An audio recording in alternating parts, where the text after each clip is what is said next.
అందరికీ నమస్కారం. జై తెలంగాణ. ఇవాళ తెలంగాణ మలిదశ ఉద్యమం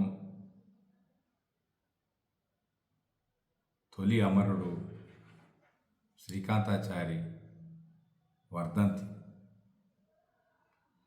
సరిగ్గా ఇదే రోజు డిసెంబర్ 3వ నాడు తను ప్రాణాలను కోల్పోయాడు. ఎందుకు కోల్పోయాడు? తెలంగాణ కోసం. సమైక్య పాలకులు తెలంగాణ ఇవ్వకపోతే ఆనాడు ఉద్యమ రథసారథి కేసీఆర్ గారు ఆమరణ దీక్షకు పూనుకుంటే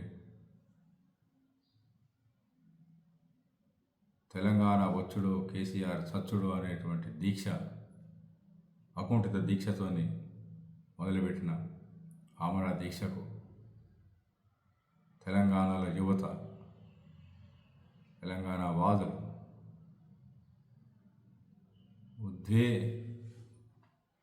ఉద్విగ్న వాతావరణంలో తెలంగాణ రాష్ట్ర సాధనే లక్ష్యంగా ముందుకు కదిలిన సందర్భంలో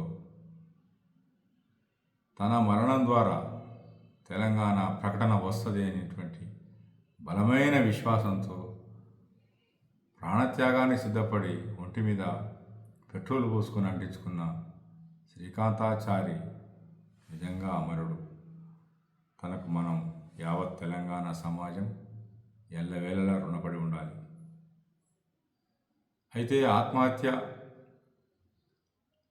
అది పరిష్కారమా?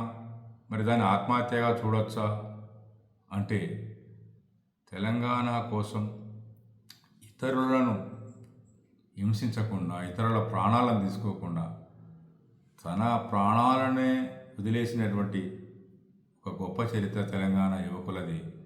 అది అజరామరమైనది. ప్రపంచ విప్లవ పోరాట చరిత్రలోనే ఒక గొప్ప చారిత్రకంగా సువర్ణ అక్షరాలతో లిఖించబడేటువంటి బలిదానం అది. ఎందుకంటే తెలంగాణ బిడ్డడు తనను తాను ప్రాణత్యాగం చేసుకుంటాడు తప్ప ఎదుటి వాళ్ళను ఇబ్బంది పెట్టడం అనే దానికి ఒక శాంతిముఖుడైనటువంటి, ఒక అహింసావాదిగా ఉన్నటువంటి సర్వమానవుడు తెలంగాణ బిడ్డ తన ప్రాణం పోయినా పర్వాలేదు కానీ లక్ష్యాన్ని సాధిస్తాడనేటువంటి ఒక దీక్షతో, ఒక పట్టుదలతోనే బలిదానానికి గురయ్యాడు. జోహార్ శ్రీకాంతాచారి. మీ ఆశయాలను, మీ స్ఫూర్తిని సదా కొనసాగిస్తాం. జై తెలంగాణ.